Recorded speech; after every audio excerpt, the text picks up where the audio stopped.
বন্ধুরা, good morning and welcome back to my channel. কেমন আছো সবাই? আশা করছি সবাই খুব ভালো আছো, আর আমিও বেশ ভালো আছি। তো এদিকে দেখো, সকাল সকাল উঠে এখন বাজে 7টা, আর সকাল সকাল উঠে রান্না বসিয়ে দিয়েছি, কারণ আজকে স্কুলে যেতে হবে, ছেলের রেজাল্ট আছে। তো তাই জন্য ঝটপট রান্নাটা করে ফেলছি। আর কালকে রাত্রেই তোমাদেরকে দেখালাম না, এই ফুলকপি পাতাটা আমি ভাপিয়ে রেখে দিলাম। ওটাকে না রাত্রেই আমি কাঁচা লঙ্কা দিয়ে বেটে রেখেছিলাম পাতাটাকে। তো আজকে আমি তার মধ্যে একটুখানি হলুদ, লবণ আর চিনি মিশিয়ে তেলের মধ্যে কালো জিরে ফোড়ন দিয়ে জাস্ট এরকম কষিয়ে কষিয়ে কালারটা পুরো চেঞ্জ হয়ে গেলে, ভাজা ভাজা হয়ে গেলে নামিয়ে নেব। এই রেসিপিটা তোমরা যারা খাওনি এখনও পর্যন্ত তারা একবার ট্রাই করতে পারো, ভীষণ ভালো লাগে। মানে এটা দিয়েই এক থালা ভাত খাওয়া হয়ে যায় আর কি।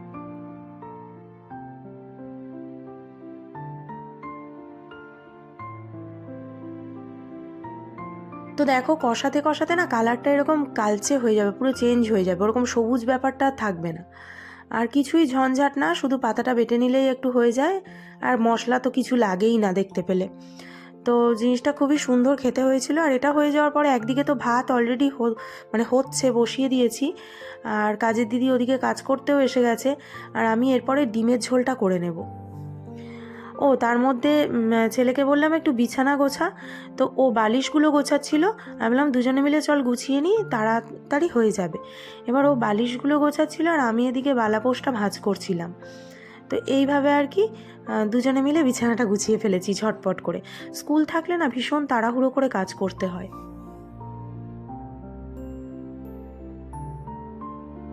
ছেলের কালকে রাত থেকে ঘ্যানঘ্যানানি শুরু হয়েছিল, মা রেজাল্ট কেমন হবে, মা রেজাল্ট কেমন হবে, এতদিন মনে ছিল না। যাই হোক, আমি বললাম যে যা করার তো পরীক্ষায় করেই ফেলেছিস, এখন আর রেজাল্ট কি হবে এই বলে ঘ্যান ঘ্যান করে কি লাভ বল। বলে ভয় করছে ভয় করছে, এরকম একটা ব্যাপার।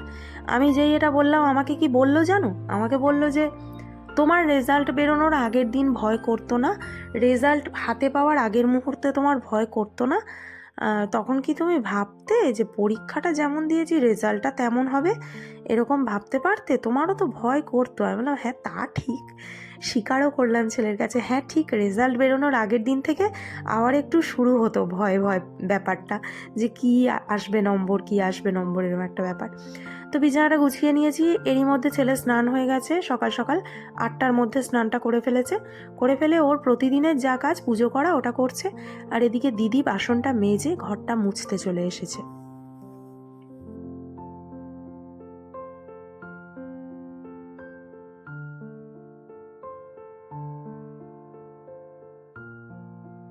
ডিমের ঝোলটা বসিয়ে দিয়েছি, মশলাটা আমি রাত্রেই করে রেখেছিলাম।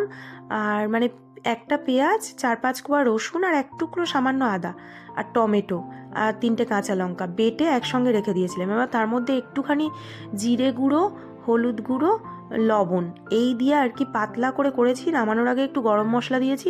খেতে আজকে ডিমের ঝোলটা মানে বেশ ভালো হয়েছিল। আর মানে আবার কি বলতো, ডিমের আবার ফ্যাসিনেশন, যেমন ওই দুজন খাবো আমরা মা ছেলে অমলেট, অভিক আবার খাবে সেদ্ধ, মানে দুরকম করে করতে হলো আর কি। আর এদিকে কালকের একটু ডাল ছিল, ডালটা না আমি একদম শুকনো করে নিলাম, মুসুর ডাল পেঁয়াজ দিয়ে করেছিলাম একটুখানি, সেটা একদম শুকনো করে নিলাম, কেননা বাসি ডাল তো, ওরকম পাতলা পাতলা বাসি ডাল খেতে আর ভালো লাগে না, ডালটা টাটকাই মানে বেশি ভালো লাগে। তো বাসি ডাল ফেলে দেবো না বলে একটুখানি শুকিয়ে নিলাম।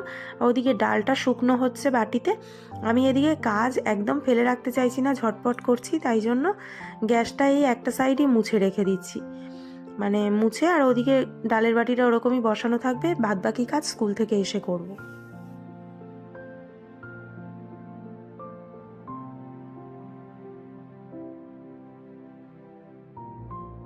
রান্নাঘরটা ঠিক করব করব করলে আর করাই হলো না, মানে জানি না কবে আবার সুযোগ হবে, সময় হবে, সব কিছু হবে। মানে মিস্ত্রি পাওয়াটাই চাপ হয়ে যাচ্ছে, সবাই যেন চুটিয়ে বাড়ি করছে, আর আমাদের এই ছোট্ট কাজের জন্য মিস্ত্রি একদম টাইম দিতে নারাজ। বেশি কাজ হলে ওরা না করে। এদিকে দেখো রান্নাবান্না কমপ্লিট করে আমি এবার যাব স্নানে, তার আগে ছেলেকে খেতে দিয়ে দিচ্ছি, ওকে খেতে দিয়ে আমি স্নানে যাব। তো ডিমের ঝোল তো ছেলে খেলো না, দিদিভাই এখানে মাছের ঝোল দিয়ে গেছে, ও বললো আমি মাছের ঝোল দিয়ে এক গাল ভাত খাবো। আর ভাতটা না আজকে খুবই অল্প দিয়েছি, ছড়িয়ে আছে বলে বুঝতে পারছো না, এইটুকু ভাত নিয়েও নষ্ট করলো। এখন বাজে 8:45, রেডি হয়ে গেলাম। আর এদিকে এখন খাবো, ছেলে তো খেয়ে নিয়েছে আগেই, দেখলে ওকে ভাত দিয়ে দিয়েছি। ভাতগুলো নষ্ট করলো কি জানি, 2 দিন ধরে আর খেতে পাচ্ছে না, মানে বিয়ে বাড়িতে যা খেয়েছিল তারপর থেকে আর খাওয়া দাওয়া চলে গেছে, ও আর খেতে পাচ্ছে না, এইটুকু করে ভাত নিচ্ছে, নষ্ট করছে। এদিকে রেডি হচ্ছে। আমার প্রতি নজর পড়লো, তাই আমি খেতে পারছি। হ্যাঁ, নজর পড়েছে তাই না? কে নজর দিল? আমি কি করে জানবো? ওই বিয়ে বাড়িতেই কোনো বিয়ে বাড়িতে কোনো একটা লোক ওকে নজর দিয়ে দিয়েছে, তাই ও আর খেতে পাচ্ছে না। ঠিক আছে। আর এখানে এই যে আমি এখন চা খাবো, সকাল থেকে চা খাওয়া হয়নি, আর বিস্কিট নেবো না চায়ের সঙ্গে, একেবারে ব্রেডটা খেয়ে নেবো। চলো তাড়াতাড়ি খেয়ে বেরোবো।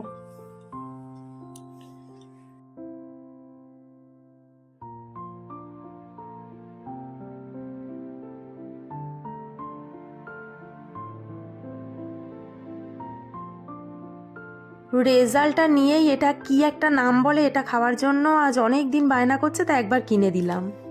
বাড়িতে রেজাল্ট আনার পর এখানে তোমরা দেখছো সব এই বেঙ্গলিতে পেয়েছে 110-এ 90, আর ইংলিশে পেয়েছে 110-এ 81, আর অঙ্কে পেয়েছে 86, সব 110-এ পরীক্ষা হয় ওদের। আর এটা হচ্ছে হিস্ট্রিতে পেয়েছে, না এটা সায়েন্সে 103, হিস্ট্রিতে 105, জিওগ্রাফিতে 98, আর ফিজিক্যাল এডুকেশন আর ওয়ার্ক এডুকেশনে 106, এটা 140-এ হয় 106। তো সবেতে মোটামুটি 3টেতে A+, তিনটেতে B+, আর একটাতে A। কিন্তু এই গ্রেডটা ভুলভাল হয়েছে, সেটা ভুল হয়েছে জানতে পারলাম এইখানে নাম্বারগুলো দেখে। 100 থেকে 90-র মধ্যে মার্কস থাকলে A+ হবে, সুতরাং এইখানে বেঙ্গলির নাম্বারটা A+ হবে। ঠিক আছে। আর এখান থেকে যেমন 89 থেকে 80-র মধ্যে মার্কস থাকলে তোমার A হবে, সেটা এখানে B+ দিয়ে দিয়েছে দুটো, এখানে কিন্তু এগুলো A হবে।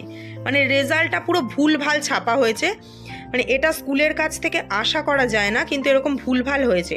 ওভারঅল গ্রেডে এদের গ্রেড সিস্টেম, ওভারঅল এখানে A+ পাওয়া গেছে আর কি। আর এদিকে তোমার কম্পিউটারে 100-এর মধ্যে 94 পেয়েছে। এই হচ্ছে রেজাল্ট। মন মতো নাম্বার হয়নি, যেটা হচ্ছে বেঙ্গলিতে অনেকটা নাম্বার কমে গেছে, 110-এর মধ্যে 90, মানে 20 নাম্বার কোথায় উধাও হলো মানে জানা যাচ্ছে না, বা সেরমই লিখেছে তাই নাম্বার কেটেছে এরকম। আর এখানে 110-এ ইংলিশটা আর অঙ্কটা একটু খারাপ হয়ে গেছে, 110-এর মধ্যে 81 আর 86, এই নাম্বার দুটো আরও বাড়া উচিত ছিল, না আশা করেছিলাম। এই যে বাবুর মুখ। হ্যাঁ, পড়াশোনাকে এখনো পর্যন্ত সিরিয়াসলি নিতে পেরেছে কিনা আমি জানি না, আগামী দিনে কি হবে। ক্লাস 7 হয়ে গেল। অঙ্ক আর ইংলিশের নাম্বারটা নিয়ে আমি নিজেও সন্তুষ্ট না, কেননা দেখো ইংলিশে আলাদা টিচার দেওয়া হয়েছে, ওকেও টিচারের কাছে ইংলিশ পড়ে, সুতরাং ওখানে কি পড়ে আমি জানি না, মানে কি পড়ে আমি জানি না বলা ভুল হবে, মানে ও কতটা নিতে পারে বুঝতে পারছি না, যে কারণে এত ভুলভাল হচ্ছে, কোথায় গেল এতগুলো নাম্বার। তাই জন্য মানে একটু সিরিয়াস হতে হবে ওকে, কিন্তু ও না বুঝতে পারছে না যে আমি মাধ্যমিক লেভেলে চলে যাচ্ছি ক্লাস 7 থেকে, এরকম একটা ব্যাপার আসছে, পড়াশোনা আরও অনেক বেশি এতটা সহজ থাকবে না আগামী দিনে, পড়তে হবে রীতিমতো। পড়াশোনা করে না বলবো না, করে, কিন্তু না ও সিরিয়াসলি নেয় না। আর খেলার পোকা তো, ক্রিকেট ফুটবল এই দুটো ওর মাথার ভেতর যে কিভাবে বসে গেছে, এরম ভাবে যদি অঙ্ক ইংলিশটা বসে যায় তাহলে আমার চেয়ে বেশি খুশি আর কেউ হবে না। মানে খেলার নলেজ, খেলা দেখা, খেলতে পারা, এগুলো ওর কাছে মানে প্রথম প্রায়োরিটি। জানি না, মানে মনটা আজকে একটু সত্যিই খারাপ, ভালো লাগছে না।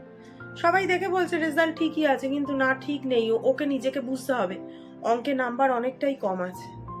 অঙ্কে তো আমরা অঙ্ক করলেই ফুল মার্কস পাই, তাই না? তার মানে কতগুলো অঙ্ক ভুল গেলে তবে আমার নাম্বার কাটা যায় অতগুলো?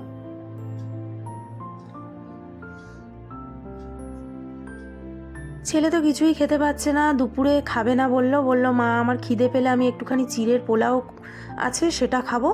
দিদিভাই সকালবেলা ব্রেকফাস্টে বানিয়েছিল, ওকে একটু দিয়েছিল, খাইনি, সেটা পড়ে আছে, বললো ওটাই খেয়ে নেবো, তুমি আমাকে ভাত একদম দিও না, আমি একদম ভাত খেতে পারছি না। তো ওই জন্য আমি খেতে বসে গেছি। আর আজকের ভিডিওটা বন্ধুরা এই পর্যন্তই। কেমন লাগলো ভিডিওটা জানিও, আর ভালো লাগলে অবশ্যই লাইক কমেন্ট করে পাশে থেকে যেও।